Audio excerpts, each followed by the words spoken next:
For many of us, it has been a stunning experience to find ourselves adjusting our daily routines, to take safety precautions, to prevent ourselves, loved ones, and neighbors. What we are experiencing is happening at a global scale. Never before have we, the whole humanity, lived the same experience in real time. But some are living this experience in a harder way, harder than we ever imagined. COVID-19 brought with it some staggering numbers. About 1.6 billion people working in informal economy, nearly half of the global workforce, are in immediate danger of seeing their livelihoods destroyed by the economic impacts of COVID-19 lockdowns. And those are statistics from the International Labour Organization. These workers have already suffered a 60% drop in earnings during the first months of the crisis, above 80% in Africa and Latin America, with few safety nets in place to save them.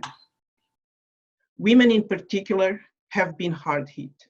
For millions of workers, no income means no food, no security, and no future. Those are the words of the International Labour Organization Director, Guy Ryder. For some of the phrases that I hear the most are, COVID-19 will change us forever. After COVID-19, it will not be business as usual. COVID-19 came to challenge our economic development model. I'm not sure about that. I'm a bit skeptical about dramatic systemic change.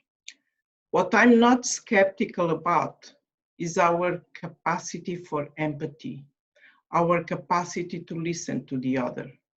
In the midst of this global pandemic, what PWRDF is doing in real time is reflecting with our partners on how they are responding and adapting to their community's needs. 4 weeks ago, I read an email from a partner from Uganda that has created a sanitizer with banana alcohol. The banana alcohol seems that is 90% proof. They adapt soap to it, and we're teaching poor farming communities how to make it to protect themselves. Prior to the spread of COVID-19, PWRDF had been reflecting with our partners on how to change behavior and harmful practices that affect women and girls. People like the status quo, and COVID-19 is challenging the status quo. Often, we require a crisis to transform, to change. Women and girls, once again, are asked to be the home caregivers, like in the times of HIV/AIDS. Women are biggest part of the informal economy in these countries. And they don't have the luxury to not work or work from home. They need to feed their children and the elderly.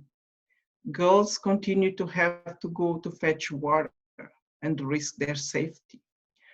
Women and girls are more likely to be affected by the crisis.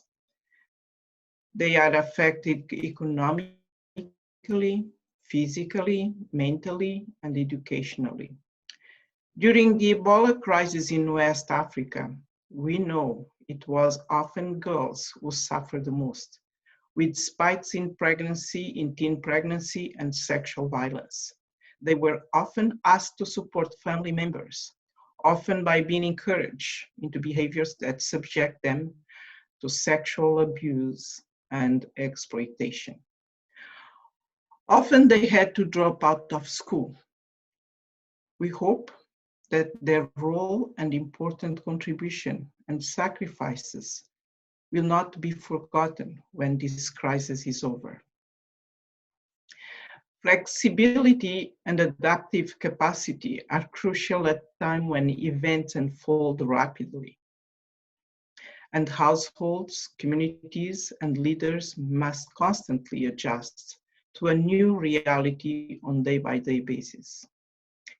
This crisis has underscored the essential role of government in preparing for and responding to a crisis and ensuring that the basic needs of individuals, essentially the most marginalized, are met. In many of the countries where PWRDF works, there are no safety nets, and governments are not well equipped to respond to a crisis of such magnitude. PWRDF partners provide invaluable work in ensuring that the most vulnerable continue to have access to food and health services. We often say that we are a global community. COVID-19 has made these words all the more real. In some ways, COVID-19 has leveled the playing field. Wealthy countries are unable to insulate themselves from a virus that does not respect borders or discriminate based on socioeconomic status, gender, race, or religion. The crisis is no longer down there. High-income countries have much to learn from the experience of lower-income countries that have previously coped with the realities of massive displacement and crises such as the devastating Ebola outbreaks. At the same time, while COVID-19 can affect anyone, we do know its impact absolutely will discriminate. Those we are already furthest behind or marginalized are the most at risk of suffering from this crisis. And we are seeing this played out firsthand in the communities served by our partners. There are riots because of food scarcity. Many HIV/AIDS patients have given up taking their medication because they do not have food to eat. Many say, better dying of COVID-19 than hunger. Our solidarity with our partners is more than ever crucial. PWRDF hopes that we can come out of this pandemic with more effective and innovative ways of working with our partners in building a more just, healthy, and peaceful world. Thank you.